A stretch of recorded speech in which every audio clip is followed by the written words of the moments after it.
Southern African Development Community recently adopted Kiswahili as its fourth official language of communication. The Pan-South African Language Board welcomes this declaration, which came as the world celebrates 2019 as the International Year of Indigenous Languages. Kiswahili will join English, Portuguese and French as the official languages of the region. Pan-SALB Chairperson David Mahlamela joining us now from our Pretoria studios this evening. David, a very good evening to you. Yes, and you're obviously thrilled about this declaration.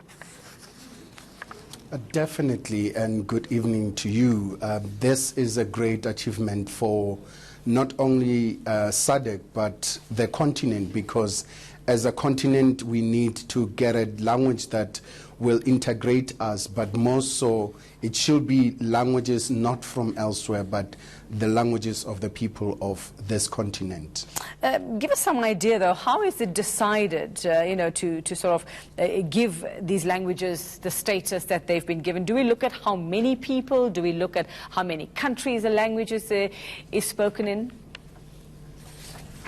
It's mostly a political decision, but it is a very overdue one because if you recall, there were three languages: English, Spanish and Portuguese, and all of them, unfortunately, they are not languages of the region. They are languages brought to the region. So as the Pan-SALB, we have been pushing from 1997 the usage of our indigenous languages, and for the first time a decision was taken to recognize Kiswahili as the fourth language to be used as an official means of communication. And you'll remember that this is the only language which is used in Africa as an official language in Tanzania, which is something that as a country we can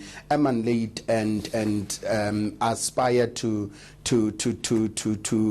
have in our practicality, because as much as we have 11 official languages, but the truth remains others are just languages limited to papers. They are not practically used. Okay, so it's just those are languages that are used in written communication is what you're saying. So this is the first time, and this is such a big deal because it is the first time an indigenous language is to be used by the bloc as an official language at interstate level. What do you see this actually doing for relations between the different countries in the bloc? Then what will this practically do for us?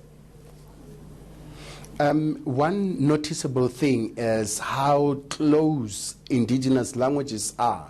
You remember that at some point some scholars were calling them Bantu languages, meaning there are phrases, there are words which are common in languages used in the region.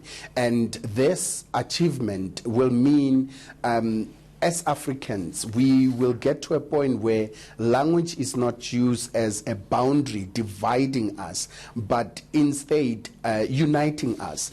And if you look at what happened this year with the Sona Imbongi, this was the new beginning for the country to have indigenous languages, in fact the Aboriginal indigenous languages being placed in the forefront. And we see this as just the beginning, because it's not just about one language which is Kiswahili, but what will stop us from having isiZulu, isiXhosa, Sepedi and so forth being added into that list? And that way we will have a space where we will say our language are not just languages of the backyard, but they are official and used for economic and intellectual discourses on taking the continent into another level. Very interesting indeed. It's not just about recognizing, but what it can actually do across borders. Thank you very much, Pan-SALB's David Mahlamela.